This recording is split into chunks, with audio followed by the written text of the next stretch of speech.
Night was falling slowly over the small town of Willow Creek, deep in the American countryside. It was an ordinary Friday. Bars were starting to fill, teenagers gathered in parking lots, and the last workers headed home. But for 21-year-old Emily Rogers, a nursing student, the routine was about to be brutally interrupted. She had left the college library shortly after 10 o'clock at night. The campus was only 40 minutes from her home, along a secondary road that cut through woods and open fields. Emily sent her mother a quick text, "On my way, be home soon." It was the last time anyone heard from her. By midnight, when she hadn't arrived, her mother tried calling several times. The phone rang, but there was no answer. By 2 in the morning, overcome with panic, she called the local police. At first, the officers responded with indifference. She might have gone to a friend's house, they said. But the mother, crying, insisted that Emily wasn't that type of person, that she always let someone know if she was going to be late. The next day, news of her disappearance spread. Volunteers and police began searching along the road from the college to Willow Creek.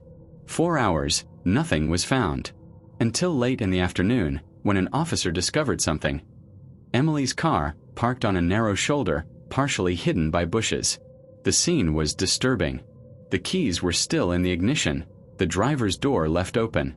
On the seat was the young woman's purse, untouched, with money and documents inside. The most chilling detail was on the asphalt. Skid marks from a sudden stop and dark stains, later confirmed to be blood. The small town, once used to quiet nights, was now plunged into fear.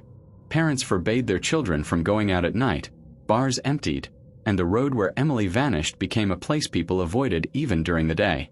At the sheriff's office, the chief pointed out something unsettling. This wasn't the first disappearance in the region. In the past 2 years, similar cases had occurred in nearby towns, always involving young people alone at night on deserted roads. The sheriff looked at the board filled with photos and reports and muttered quietly, almost to himself, "This isn't a coincidence. We've got someone hunting out here." And so, what first seemed like a single isolated disappearance began to reveal itself as the start of a much larger, terrifying hunt. The discovery of Emily Rogers' car completely changed the police's stance. What had once been dismissed as a voluntary disappearance now carried all the signs of a crime. Federal agents were called in, and the FBI took over the case, assembling a special task force to analyze the evidence. Within the first 48 hours, disturbing new details emerged. A security camera at a gas station, just a few miles from the road where Emily's car was found, recorded something strange. At 10:47 p.m., Emily stopped to fill her tank, bought a bottle of water, and left calmly. Exactly 3 minutes later, an old pickup truck from the 1990s pulled into the same station. The driver was never identified. He wore a low cap that kept his face hidden. For investigators, there was no doubt Emily had been followed. In the following days, terror grew when families of other missing victims began contacting the police. A mother from a nearby town reported that her daughter, who had vanished months earlier, had also received strange phone calls in the days leading up to her disappearance. A calm, almost polite male voice would ask if she was alone, if she often drove on deserted roads, and would end the call with a cryptic phrase, "The road is safer when you're not alone." When Emily's phone records were examined, a chill ran down the agent's spines. In the 2 days before she vanished, she too had received calls from an unidentified number, each conversation matching exactly what the other families had described. From that moment, the media seized on the story. Headlines spread quickly. Serial killer may be stalking rural highways. String of disappearances shocks small communities. The highway hunter, America's new face of terror. The public descended into panic. Small towns turned into improvised fortresses. Residents installed floodlights in their yards.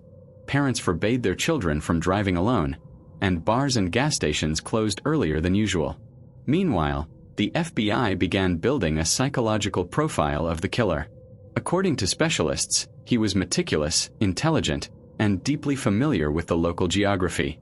He seemed to select vulnerable, solitary victims and new secondary roads that almost no one else used.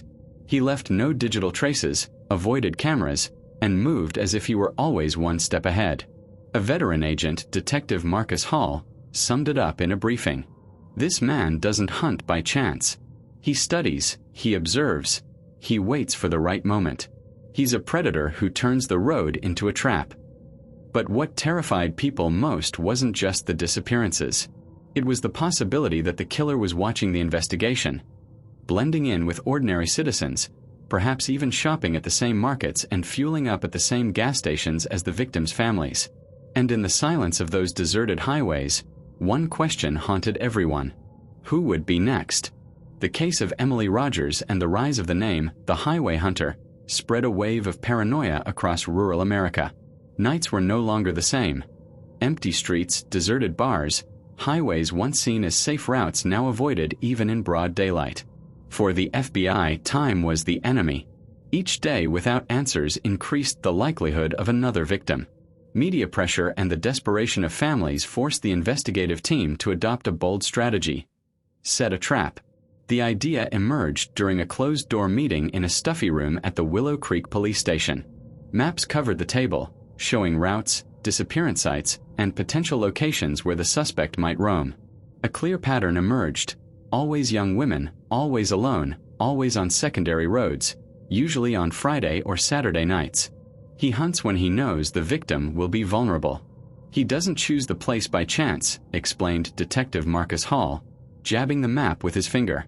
This week, he's going to strike again. That's when the risky proposal was made.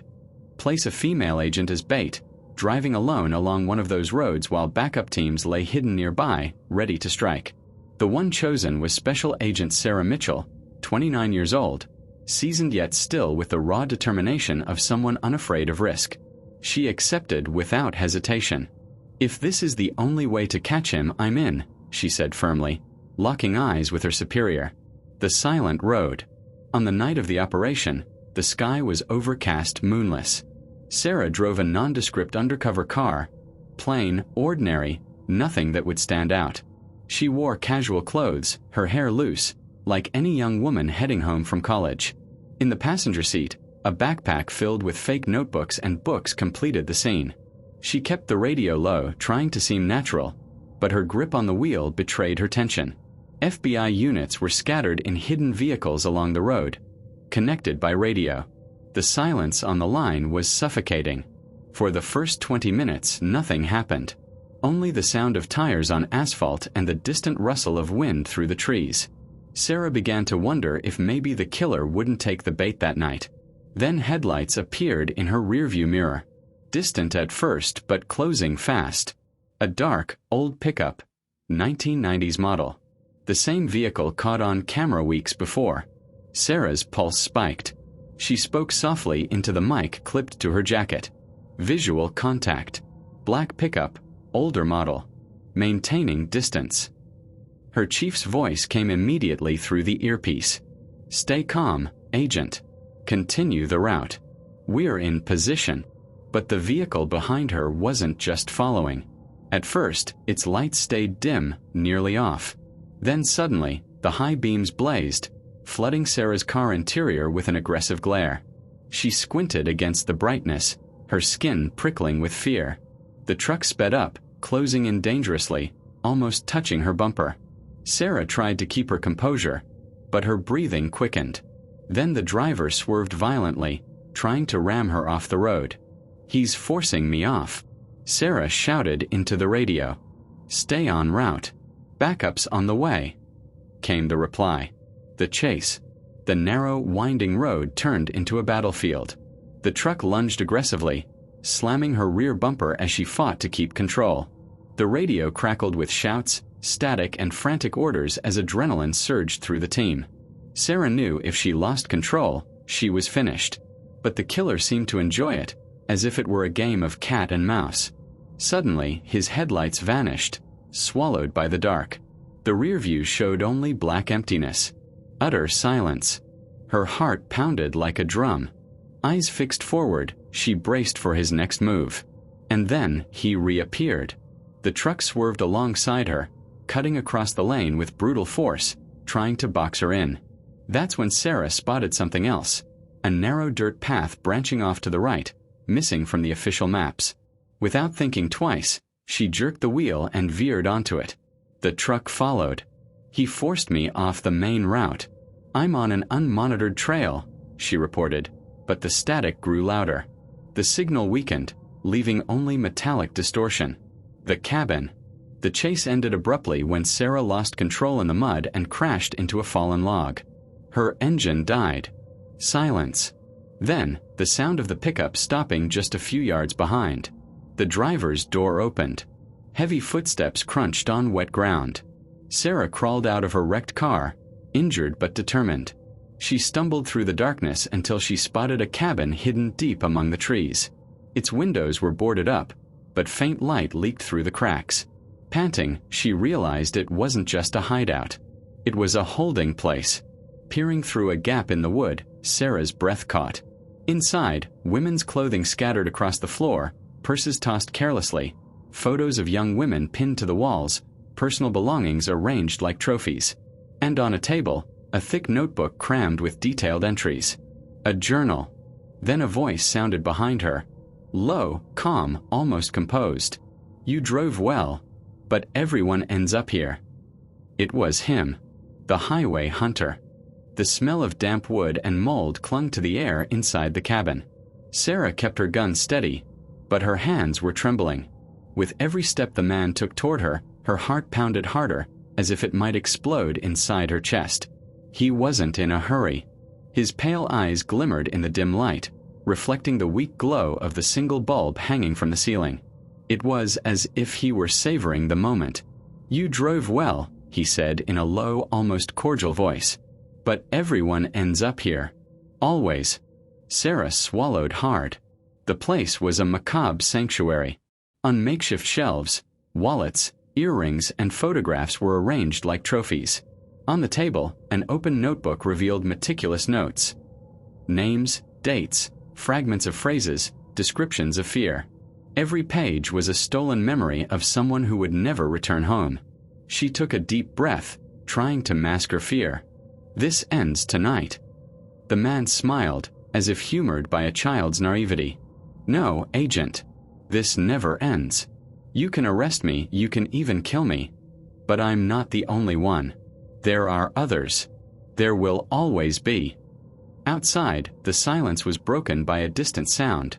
Sirens. The killer closed his eyes briefly and smiled, satisfied. "They came.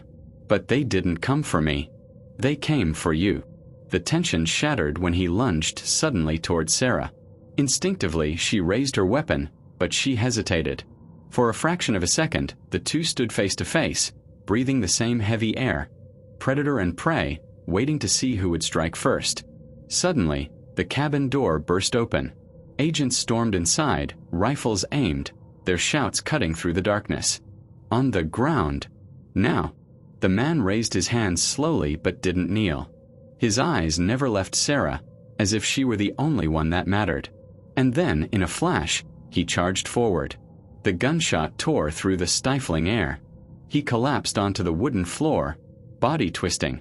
Blood trickled from the corner of his mouth, but he still had enough strength to speak. His gaze locked onto Sarah, and even in that final breath of life, he smiled. "You don't understand," he murmured, voice faltering. "There are more like me out there." His eyes dimmed. His body went still. The silence that followed was suffocating. Sarah still held her weapon, her fingers locked tight as if she couldn't let go. Cold sweat dripped down her neck, her heart still racing. Around her, agents moved, collecting evidence, barking orders into radios. But to her, it all felt distant, muffled, as if she were underwater. She looked around.